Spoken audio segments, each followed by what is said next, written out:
Hello students, welcome back to our PHP class. Last class we discussed regarding what trimming and padding functions. Now the time to go with location and position functions. So with respect to location and position functions, what they are telling, see what exactly the location functions and position functions are they are going to do. They are finding the parts of a string. They are finding the parts of a string within other strings. I mean to say, suppose consider there is a string called Raghu. Here, what actually, what location and position functions they are going to do? They are going to finding some part of a string within the given string. That is what Raghu.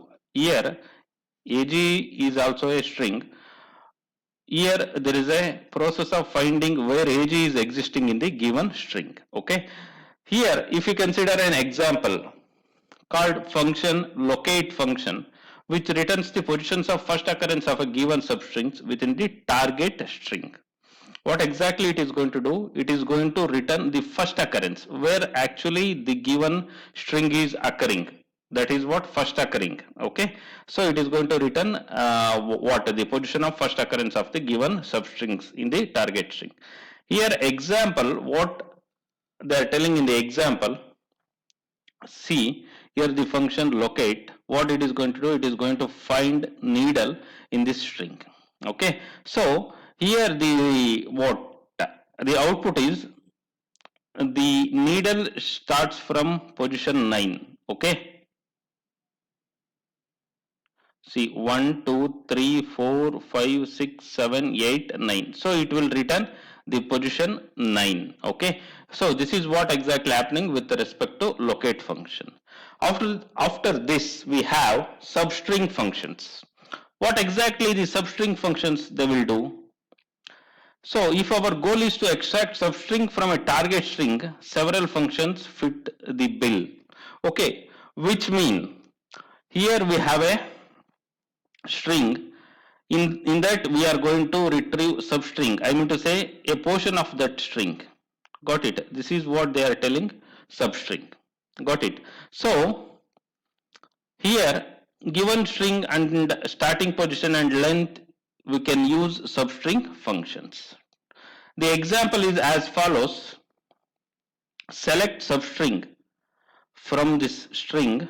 What the position is 2 position and the number of characters what we are selecting, that is what 3 characters.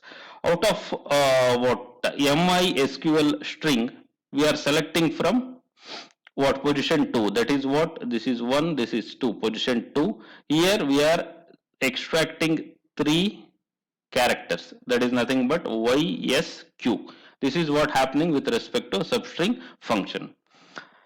Apart from this, there is a one more flavor. Okay, that is what there is a need of accessing substring from left position or right position. So we used to go for this. Okay, what actually it means? See, if we want to select few characters from the left or right ends of a string, we used to go for left and right functions. So here left function we are using for the sake of example. Left MySQL, we are what retrieving 2 characters. What exactly it will do? It will do first 2 characters from left. That is what my. So same way we can able to work with right. Okay, here for right we are retrieving 3 characters. This is what happening. From right 3 characters. 1 2 3. So these are what the string functions which are used to extract substring from the given string. So later what we have, string modification functions with respect to PHP and MySQL. So PHP has numerous functions to modify the appearance of the string, but if you can perform the task as a part of SQL statement, all better let the database system do as much as work as possible. What exactly they are telling? Of course, what the PHP is providing many functions to work with string modification. Apart from that, even SQL also providing some of the functions. Okay, so the example is the MySQL L case and U case functions transforms string into lowercase or uppercase. L case for lowercase and U case for uppercase. Suppose what we are doing, we are using L case and U case like this. So what exactly the thing is, the output of this is lowercase. The output of this is uppercase of MySQL. Got it? This is how the exactly the string manipulation is going to work with respect to MySQL. Same thing, the repeat function. The repeat function repeats a string for a given number of times. Okay, suppose I am using the string bow. Here we are repeating it for 4 times. So the answer, the output what we are going to get is this 4 times bow. Okay, this is how the thing will happen. Okay, later we have the function called replace function. Here in replace function replaces all occurrence of a given string with another string. What exactly? Here I am going to give a string. Okay, so that given string is going to replace by other string. We can able to see this is what the given string where the operation is going to perform. What exactly we are doing? We are replacing WOW small letters, replacing with capital letters. Got it? So this is what the output what we are going to get. While what after replacing small letter WOW with capital letter WOW. Got it? This is what exactly happening with respect to string modification functions. Later we have what date and time functions with respect to MySQL. So here in date and time functions we need to bother about many factors. If you consider time, we need to consider seconds, minutes, hours. Got it?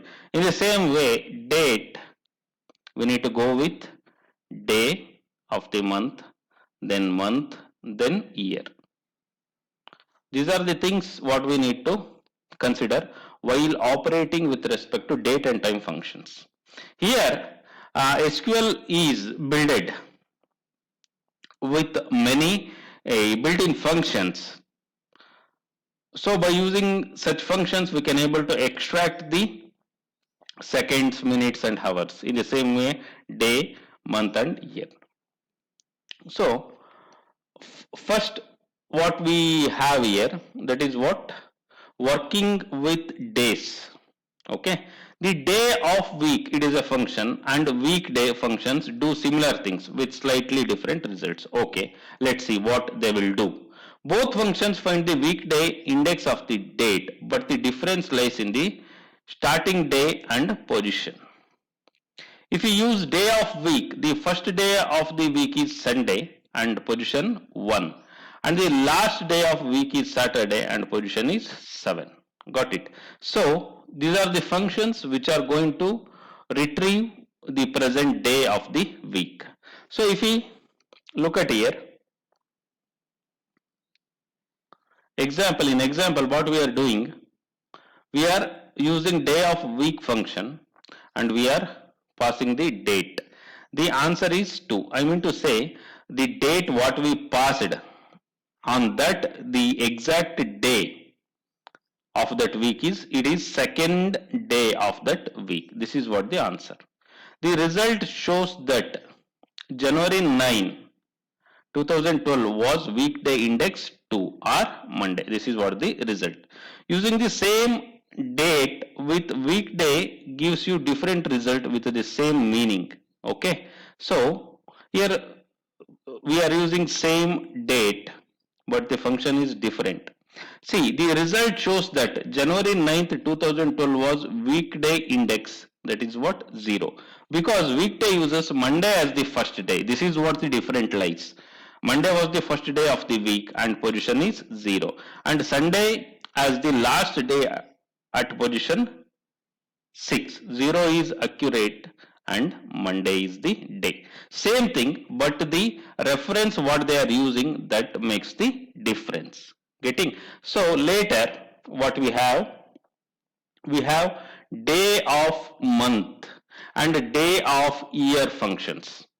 These are what bit straightforward. I am going to pass a date, so it will return which day it belongs. That's it, in year or in a month. So let's consider day of month. I am passing this date and it is returning ninth day. So same thing happens in year also.